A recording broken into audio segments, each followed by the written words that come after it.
Hi friends, good morning. Please look at the next problem in the chain rule. Friends, problem is given in the description box. See friends, 12 men can complete a work in 16 days. Friends, 12 men in 16 days is same as 16 men in 12 days.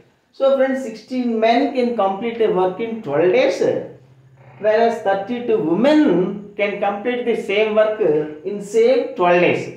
That means the capacity of 16 men is equal to the capacity of 32 women. So 16 men is equal to 32 women. 16 to 32. So friends, one man.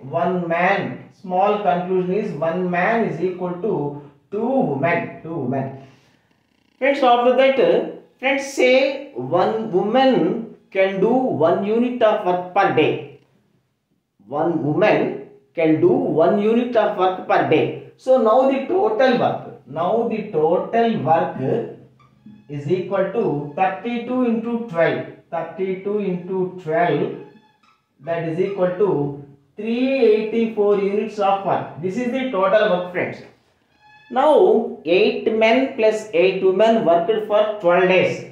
Friends, 8 men plus 8 women is equal to 1 man is equal to 2 women. 8 to 16 plus 8, 24 women. 24 women worked for 12 days. So how much work they will do? 24 into 12, 288 units, and the remaining work is 96 units of work is remaining. After that, friends, what happened? 8 women dropped. In place of 8 women, 8 men joined. So now the total men, 8 men plus 8, 16 men. 16 men is equal to 32 women. So friends, this 32 women, 32 3s 96.